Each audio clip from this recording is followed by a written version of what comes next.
If we are an empire, where's the emperor? Because there is no emperor of the world today, and the United States doesn't have an emperor, it seems. But in fact, we do. We have the equivalent, and that is what I call the corporatocracy, which are very few, primarily men, who run our biggest corporations, and through them they control the United States government and every other one in the world, too, that they want to control. We've portrayed this period of time since 1970 to now as being a time of development, and being a time when the developed world has invested huge amounts of money in the developing world in order to help bring it up. But the fact of the matter is, none of that's happened. The fact of the matter is, we in the developed world have gotten richer and richer and richer and more prosperous and more powerful. They in the developing world have become poorer and poorer and poorer. Now, the deception here is that if you go into one of the major cities in almost any of these developing countries, you'll see incredible skyscrapers, beautiful buildings. It looks prosperous. What you don't see is that beneath all of that, there's a lot more poor people, and they're a lot poorer than they were before. So how does the system really work? We economic hitmen will identify a country, usually a developing country, that has resources we covet, our corporations covet, like oil. And then we arrange a huge loan to that country from the World Bank or one of its sister organizations. Most of the money never goes to the country. In fact, it goes to our own corporation. And they make fortunes off building big infrastructure projects in that country. Power plants, industrial parks, ports, things that don't benefit the poor people at all. They're not connected to the electrical grid. They don't get the jobs in the industrial parks because they're not educated enough.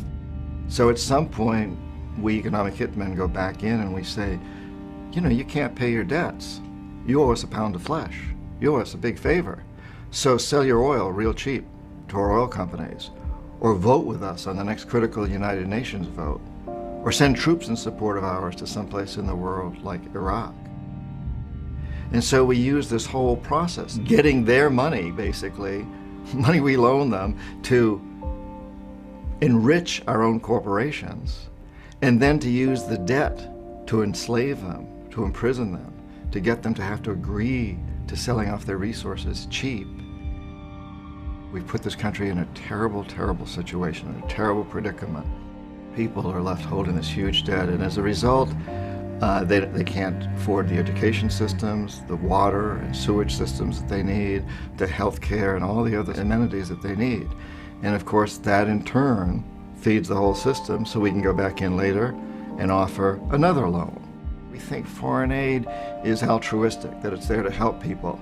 In fact, it's only there to help the corporatocracy. I knew, as a lot of these other people do, deep in my heart, that what I was doing was wrong, but it's so easy to justify. Because it's taught in our business schools, it's taught in our law schools, that this is the way to make development happen, investing in infrastructure. And the statistics can show that it works. They can show that gross national product, that the overall economy improves. But the fact is that in most of these countries, only a very few people benefit from the overall economy. Everybody else is outside that economy. They're living subsistence lives, or they're living lives that basically aren't part of that economy. And so it's easy for people at the World Bank or others to look at what they're doing and say, this is a good thing. It's easy for people at Nike, for example, to say these sweatshops in Indonesia are making people's lives better, even though if they really go over there and look at the people, they know their lives are getting worse.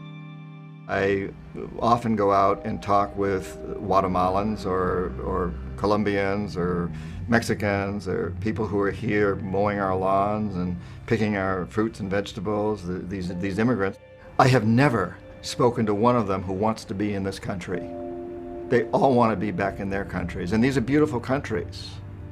They want to be back there with their families. They can't afford to be. There are no jobs for them there, and that's to a large degree because of the system that we've created. So they come here so they can make money, and they send a great deal of that money back to their families back there. They're not enjoying themselves in this country. They're working very, very hard. We need to create a world where they can work with their own resources in their own countries. That's where they want to be. We need to reverse that and to recognize that a fence isn't going to solve the problem, and immigration laws aren't going to solve the problem. The problem is solved not with Band-Aids like those, but by going to the root cause. The only way we're going to have a sane and stable and sustainable world is through really helping these countries to do what they need to do themselves, giving the people in these countries the power to determine their own future, not allowing dictators to do it, not allowing our corporations to do it, to really give them the opportunity to do this, and to recognize that we truly are all one on this planet. We can say without a doubt that this system is an absolute failure. From the most rational, objective, economic standpoint, it's a failure. Less than 5% of the world's population live in the United States. We are consuming over 25% of the world's resources and creating roughly 30% of its major pollution. That's a failure. That's not a model you can take to China or India or Africa or Latin America. Simple mathematics tells you you can't repeat this model.